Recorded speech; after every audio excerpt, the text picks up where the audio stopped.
Então, hoje vamos estudar, não é um estudo, é uma pequena análise, apresentação do apóstolo Bartolomeu, um dos 12 discípulos de Jesus.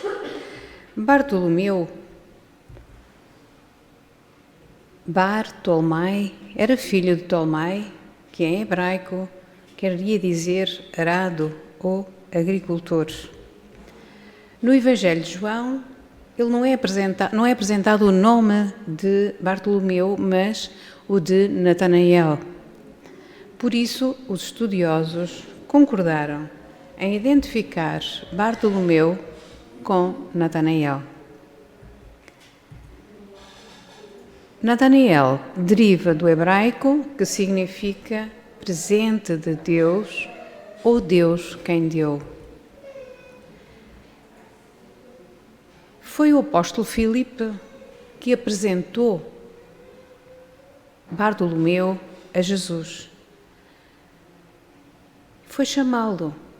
Filipe foi chamar Bartolomeu, que vinha ao longe, e disse-lhe: encontramos aquele de quem escreveram Moisés na lei e nos profetas, Jesus de Nazaré.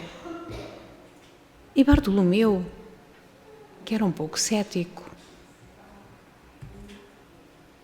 ele diz: de Nazaré? Pode vir algo de bom de Nazaré? Ora, Natanael era natural de Canaã, que fica mais ou menos entre 8 a 14 quilómetros de Nazaré. E o que parece é proverbial o menosprezo que existe e que existia entre os povoados vizinhos. Portanto, Natanael entendia que de Nazaré, como também nós ouvimos dizer algumas vezes dos nossos irmãos, nem bons ventos, nem bons casamentos. Eles também tinham esta rixa, e menosprezo entre os vizinhos. Então, podemos dizer que Natanael tinha um forte preconceito. De Nazaré pode vir alguma coisa boa, em Jó, capítulo 1, versículos 46. Esta espécie de contestação é, à sua maneira, importante para nós. De facto, ela mostra-nos que, segundo as expectativas judaicas, o Messias não podia provir de uma aldeia obscura como era precisamente Nazaré, conforme Jó 7,42. Mas, ao mesmo tempo, ele realça a liberdade de Jesus, que surpreende as nossas expectativas, fazendo-se encontrar precisamente onde não o esperávamos. Por outro lado, sabemos que Jesus, na realidade, não era exclusivamente de Nazaré, pois tinha nascido em Belém, conforme Mateus 2,1 e Lucas 2,4.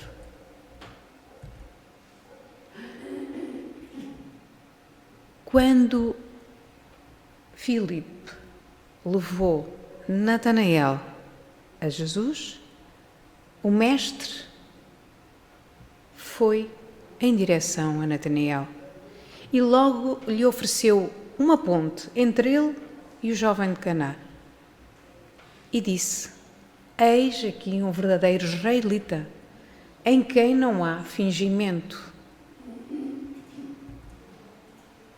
Ora, Natanael, ao ouvir este elogio, manifestou-se surpreso. Mas de onde me conheces? E Jesus respondeu-lhe: antes que Filipe te chamasse, eu já te tinha visto, quando estavas sob a figueira. O que se passou debaixo da figueira, nós não sabemos, mas isso ficará também em segredo entre o límpido apóstolo e o Messias. Mas foi qualquer coisa de importante que marcou naquele momento e estabeleceu a tal ponte entre Natanael e Jesus. Após aquele breve colóquio, Natanael manifestou a sua incondicionada adesão a Cristo e disse: Mestre, tu és o Filho de Deus, tu és o Rei de Israel. e prostrou-se aos seus pés. Natanael, a partir deste encontro com Jesus, fez dele o seu Senhor, o Messias esperado, o seu Rei. Este foi dos encontros mais expressivos com Jesus, pois ele se lhe revelou e foi além do que Natanael esperava. E Jesus disse-lhe: crês só porque te disse, eu te vi debaixo da figueira? Verás coisas maiores que estas. Ora, verificamos que a primeira atitude de Natanael foi duvidar. Isso pode mostrar um pouco o tipo do seu comportamento, o comportamento de uma pessoa que talvez por ser muito racionalista, ele era cético também, como dizíamos, mas era um homem honesto, pois Jesus, ao olhar para ele, disse: eis aqui um verdadeiro israelita, onde não há dolo. E Natanael, Bartolomeu, viu de facto os prodígios operados pelo Mestre. Ouviu a sua mensagem, ele assistiu à sua paixão e glorificação. Depois da crucificação de Jesus, ele tornou-se arauto da Boa Nova, aceitando com o mesmo entusiasmo as consequências do testemunho comprometido. Das suas atividades apostólicas, não temos notícias certas. As lições do breviário romano apresentam informações da antiga tradição arménia. O apóstolo Bartolomeu, que era da Galileia, foi para a Índia. Pregou àquele povo a verdade do Senhor Jesus, segundo o Evangelho de São Mateus. Depois que naquela região converteu muitos a Cristo, sustentando não poucas fadigas e superando muitas dificuldades, passou para a Arménia Maior, onde levou à fé cristã o rei Polímio, sua esposa, e a mais de 12 cidades.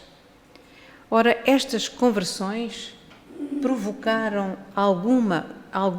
enorme inveja dos sacerdotes locais, que por meio do irmão do rei Polímio conseguiram ordenar de tirar a pele de Bartolomeu e depois decapitá-lo.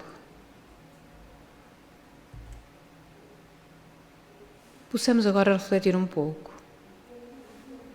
A história de Natanael sugere-nos uma análise à nossa relação com Jesus. Não devemos contentar-nos somente com as palavras. Temos que pôr as mãos na massa. Na sua resposta, Filipe faz um convite significativo. É um convite para todos nós. Vem ver.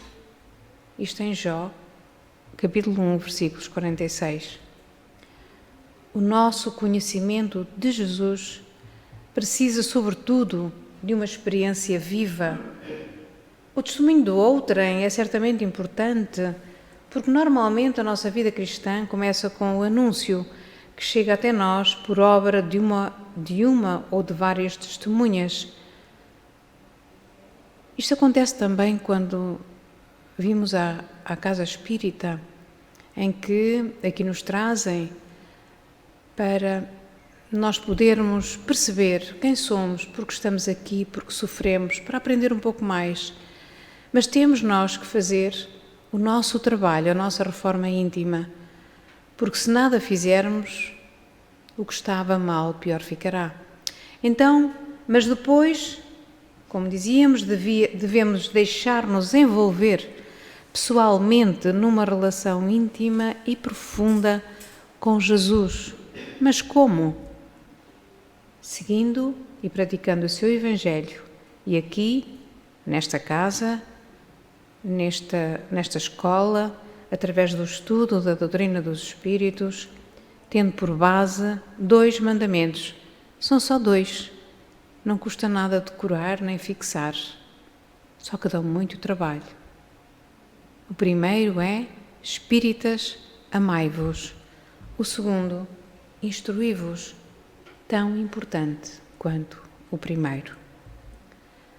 Ora, diante de todas estas verdades, destes exemplos da vida dos apóstolos de Jesus, cabe-nos a tarefa inadiável do nosso aperfeiçoamento, que nos possibilitará operar em nós a reforma íntima de que falávamos, da autotransformação do estado de imperfeição para uma condição progressiva de nossa evolução espiritual.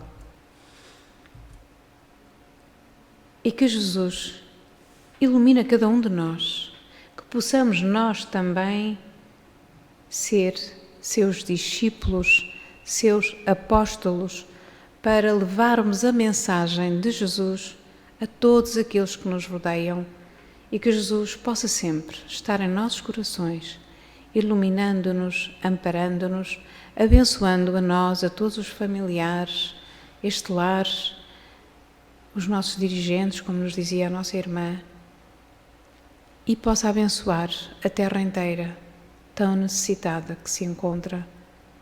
E todos nós agradecemos ao Pai, a Jesus, ao nosso irmão maior, ao nosso anjo da guarda e a todos aqueles que permitiram que hoje pudéssemos aqui estar.